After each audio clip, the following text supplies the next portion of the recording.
Welcome to Tales in the Dark, where true stories blur the line between reality and the supernatural.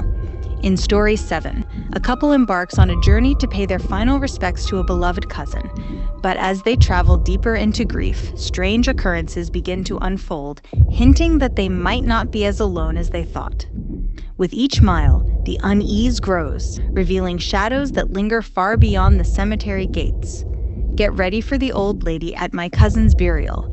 And remember, if you enjoy unsettling tales and mysterious encounters, don't forget to like, subscribe, and hit the notification bell. Now, let's step into the unknown together. Story 7. The Old Lady at My Cousin's Burial. When we got the news of my cousin's passing, my husband and I decided to make the journey to her funeral by car. The drive would be a little over 8 hours. An exhausting trip, but it seemed better than the hassle of flights and rentals, especially with the heavy grief that weighed us down. We both took off work that Friday, planning to leave early in the morning so we could reach our destination by afternoon. I thought if we arrived in daylight, it might feel less heavy, less final. The day of our departure dawned foggy and gray. A fitting backdrop, I thought, as I packed the last of our things into the car. The usual excitement that accompanies a road trip wasn't there. Instead, an air of quiet lingered between us. Every so often, I'd look over at my husband, hoping he'd start a conversation, but the silence stayed unbroken, as if words might somehow shatter the solemnity of the journey. As we drove further, the skies grew darker, and I found myself lost in memories of my cousin. I could almost hear her laugh in the hum of the car engine, see her face in the passing trees, like she was there one second and gone the next. There was something haunting in these flickers of remembrance, a reminder of how quickly someone could disappear. Yet, part of me wondered if I was truly alone with my thoughts. When we arrived, the atmosphere was somber yet warm with the presence of family I hadn't seen in years. As I hugged my aunts, uncles, and cousins, there was a shared understanding in our eyes. We were all here because someone was no longer with us. As we gathered in the living room that night, my aunts laid out old family photo albums, and we flipped through pages of captured laughter, birthdays, graduations, days none of us ever thought would end. The conversation turned to my cousin, to the tragic events that led to her death, and a heavy silence settled over us as we all tried to grasp the reality of her absence. She felt close yet distant, as though we were waiting for her to join us at any moment. By then, the night had fallen, wrapping the house in a deep quiet, and yet something about the stillness felt wrong, as if the silence had a weight to it. The next morning, I attended her funeral. It was as if the reality of her passing crashed down all at once, heavier than I could bear. Seeing her body, lifeless yet composed in the coffin, struck me in a way I hadn't expected. She looked beautiful, serene, almost like she was only sleeping. Her familiar features, unchanged yet frozen in time, held a sadness I couldn't comprehend. I couldn't reconcile how someone so vibrant could be gone. The soft lighting in the room cast shadows over her face, and in that half-light it felt as if she might open her eyes and look at me, as if she might smile the way she always had. But that hope evaporated as I reminded myself of the reality. She was gone. The atmosphere around me was heavy with sorrow. I looked around the room and saw others struggling to hold back tears or embracing tightly, sharing a loss that seemed to leave an aching emptiness in each of us. She was loved by everyone. There was no one here untouched by her absence. We stayed until the very end of the service, watching as they gently closed the coffin lid, enclosing her forever. I lingered in the doorway, reluctant to turn my back on that final image of her. When we returned to the hotel that night, it felt like an unspoken silence stretched between my husband and me. We didn't talk much, the weight of the day hanging in the air. Though we had planned to leave early the next morning, I felt a need to stay until the very end to attend the burial ceremony on Monday. In my culture, funerals are often multi-day ceremonies with rituals held each day to guide the spirit back to the ancestors. A 2-day ceremony wasn't unusual, and each ritual had its purpose, a way to honor the deceased, to help her transition, and to give those of us left behind a chance to say goodbye. My husband had to return to work Monday, but he understood my need to stay, so we arranged for me to travel back with relatives after the burial.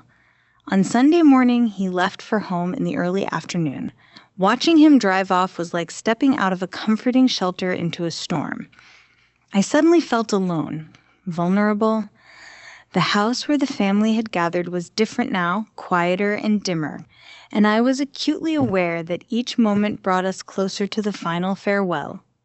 In the rooms and hallways, the laughter and tears from the day before seemed to echo faintly, lingering like shadows. That night, I hardly slept. Every sound in the house seemed amplified, from the soft creak of the walls to the shuffling footsteps of other family members moving restlessly. There was a tension in the air, a quiet unease that seemed to seep into the walls.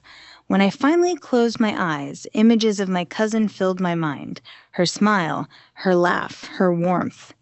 And in the silence, I could almost feel her presence, close but out of reach, like a whisper on the edge of hearing. Early the next morning, I attended my cousin's burial ceremony. The sky was overcast, thick with a grayness that seemed to weigh down on us all, fitting for the solemn occasion. The air was heavy with the scent of damp earth as we gathered around her resting place. My heart clenched as I watched the graveyard worker lower her casket, inch by inch, into the freshly dug earth. Each movement felt painfully slow, like the final note of a sad song being drawn out to its very end. I could feel my pulse quicken, a mix of disbelief, sorrow, and even anger bubbling up as I saw her family openly weep. Averting my gaze, I let my eyes wander around the cemetery, taking in the quiet rows of headstones, each one marking a life once lived, a story now silent. My attention fell on a grave just to the left of my cousin's, where a photograph was attached to the headstone, a portrait of an older woman. Her face was somehow striking, compelling in a way that didn't make sense. I didn't know her, yet there was something in her eyes, in the faded lines of her face, that felt oddly familiar. It was as if her image was already etched in my mind, though I couldn't recall ever seeing it before. After the ceremony, we gathered our things, said our final goodbyes, and I joined my relative for the long drive home. As we left, a strange heaviness settled over me, a mixture of grief, exhaustion, and something I couldn't quite place. My mind kept drifting back to that woman's face on the headstone, the way it had seemed to call out to me. I shook off the feeling, attributing it to the emotional toll of the day, yet it lingered like a shadow at the edge of my thoughts. The first 2 hours of our drive were led by my cousin, giving me a chance to rest. I closed my eyes, grateful for the break, hoping to recharge a bit before it was my turn behind the wheel.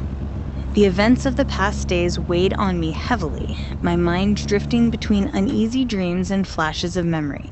When my cousin finally nudged me awake to switch, I felt groggy but ready, determined to take us the next leg of the journey home. Once I took the wheel, it wasn't long before everyone else began to drift off, leaving me alone with the steady hum of the engine. The quiet felt strange, a bit unnerving. I glanced over, seeing my cousin and others slumped against their seats, breathing slow and deep in sleep. Their silence left me feeling isolated, and I tried to shake the unease settling in my chest.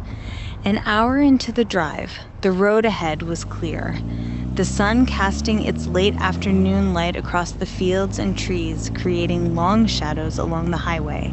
That's when I first noticed her, an old woman standing by the roadside, her figure still and almost out of place against the open landscape. I blinked, assuming she must be waiting for a ride or maybe walking to a nearby town, though she seemed so far from anything. I shook it off and kept driving, focusing on the stretch of highway ahead. But a few minutes later, I saw her again, standing just beyond the edge of the road, her posture unmoving as I passed by. This time, I glanced in the rearview mirror, expecting her to disappear, but she was still there. a distant figure growing smaller until she faded from sight. My heart began to pound, but I told myself I was just tired, that the stress was catching up to me. We eventually stopped for gas, and I used the time to shake off the unsettling feeling. After filling up, I made my way to the restroom, hoping a splash of water on my face would calm my nerves. But as I entered, my steps slowed. In the last stall at the end of the row, I saw a familiar figure, the same old woman, her back to me, standing silently, facing the wall of the stall. My breath caught. I wanted to turn back, to tell myself it was nothing, but I couldn't take my eyes off her. She just stood there, completely still, her posture strange and rigid. My mind raced, trying to make sense of it. She looked exactly like the woman I'd seen on the roadside just minutes before. I backed out of the restroom, heart hammering in my chest, telling myself that this was exhaustion playing tricks on me. But deep down, part of me couldn't shake the feeling that I wasn't alone in that restroom, and that the woman's eyes might be waiting for me just beyond the stall door.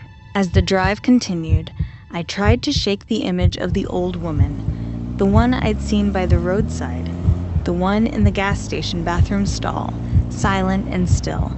Her face lingered in my mind, so vivid that it was almost like she was sitting beside me, a silent passenger.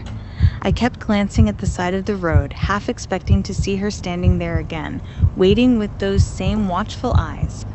My hands gripped the steering wheel tighter, but the fatigue was catching up to me. After a few hours, drowsiness began to set in.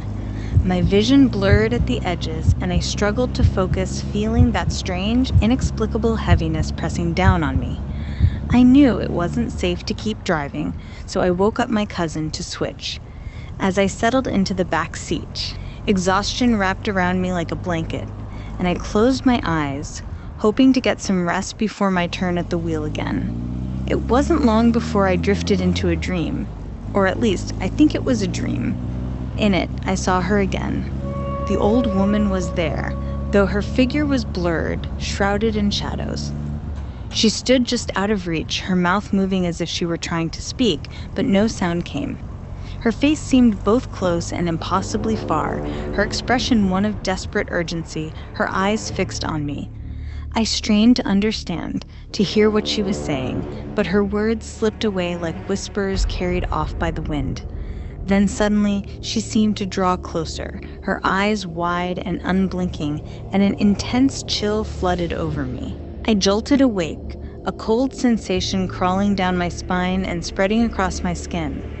Goosebumps prickled my arms, and I found myself shivering despite the warmth of the car. I glanced around, half expecting to see her there, seated beside me or lingering in the shadows. But there was only the quiet hum of the engine and the soft breaths of my family around me, sleeping peacefully. I rubbed my arms, trying to shake off the feeling, but the chill clung to me, an unsettling reminder that I was not yet free of her. An hour later, my cousin couldn't go on and pulled over to switch again. I climbed back into the driver's seat, trying to clear my mind, but sleep clung to me like a haze, and her image lingered, seared into my thoughts. We were the only two driving, as the others in the car were still too young, and I felt the weight of the road stretching ahead, knowing there was no one else to share the load. But as I gripped the wheel, I couldn't shake the feeling that, somehow, we weren't alone on this journey. The last hour of the drive home was unbearable, dragging on as if time itself had slowed to a crawl. Each time I glanced at the GPS, the estimated arrival seemed stuck, mocking my exhaustion and the overwhelming need to be anywhere but on that road. I kept checking the mirror, half expecting another glimpse of her figure on the side of the highway. Finally, just before the sun began to dip below the horizon, I pulled into my driveway. Relief washed over me as I turned off the engine, letting the silence settle in around me. As I stepped out and moved to the trunk to grab my luggage, I glanced up and froze. There, at the far corner of my block, was the old woman again, standing completely still. She was distant, her figure softened by the dim light of dusk, yet unmistakable. She had that same rigid posture, her silhouette somehow familiar, even at a distance.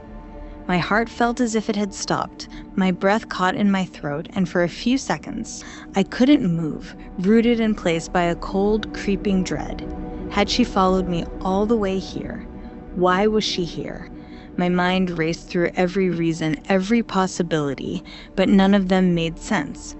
All I knew was that she was there, as if waiting, and in that moment, the sanctuary of my home felt like just another stop on a journey I hadn't realized I was still on. As soon as I steadied myself from the shock of seeing her on the corner, I quickly gave my goodbyes to my cousins, grabbed my luggage, and rushed toward the house, knocking desperately on the door. My husband opened it, and I darted inside, closing it firmly behind me. For the next few days, life seemed to return to normal, and I began to wonder if my exhaustion and grief had somehow tricked me into seeing things. The following Friday, I was exhausted from work and taking care of the kids. The accumulated stress and lack of sleep were finally catching up with me. That evening, as I prepared dinner, a wave of fatigue washed over me, deeper and heavier than anything I'd felt before. My body felt drained, as though every ounce of energy was slipping away. My eyes grew heavy, struggling to stay open, and I could barely lift my arms to stir the pot on the stove. My youngest child began crying, and when I went to comfort him, I sank onto the sofa, telling myself I'd rest for just a moment. But the exhaustion was relentless, and I could feel myself slipping under. Then, amid the chaos of the kitchen and my child's cries, I heard a voice, a quiet, rasping whisper, as close as if she were beside me. "Go to sleep," it murmured. "You're tired. I'll help you sleep." The voice sent an icy chill down my spine, and before I could react, I felt two cold hands press over my eyes, blinding me. The hands were like ice, stealing the last traces of my strength. My head grew heavy, and I swayed, struggling to resist the pull of sleep. I fought to stay calm, trying to reason with her, my voice shaky and barely a whisper. "Please let go," I murmured, feeling the terror rise within me, knowing that if I fell asleep now, I might not wake up. After what felt like an eternity, I finally managed to pull free from her grip, jerking my head and breaking away from her hands. I spun around, heart racing, and saw her clearly, standing only inches from me, the same old woman from the graveyard. Her eyes were dark, empty, her expression chillingly calm as she watched me. My kids stared at me, wide-eyed and confused, sensing my fear but unable to see what I saw. I stumbled back, panicked, and ran to my husband, my voice breaking as I told him what had happened. "There's an old lady," I whispered, barely able to get the words out. "A ghost. She followed me from the burial site. She's here, in the house." My husband held me, his arm around me, trying to comfort me, though his expression was a mix of worry and disbelief. But even as he tried to calm me, I could see her, drifting slowly toward us, her gaze fixed on me. Feeling trapped and overwhelmed, we turned off the stove and gathered the kids, deciding to spend the night at his parents' house.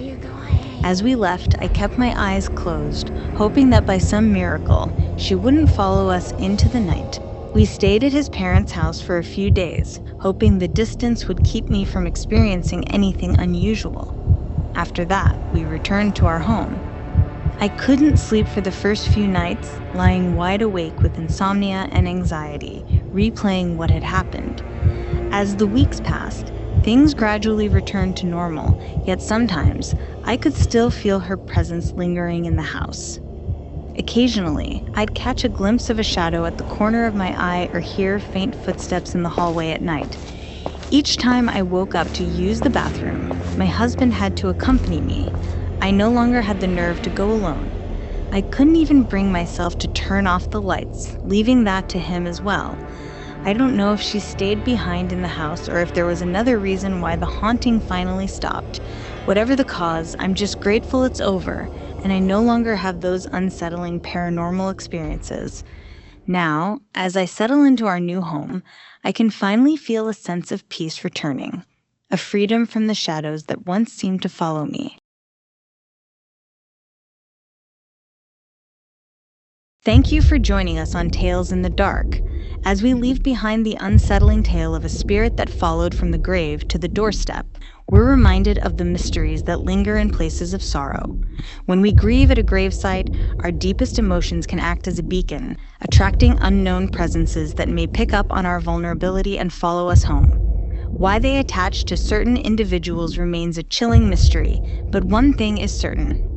The energy we bring to a graveyard may awaken something beyond our understanding. So, next time you find yourself in the company of the departed, remember to guard your emotions closely. You never know who or what might be listening in the shadows, waiting for you to disturb them.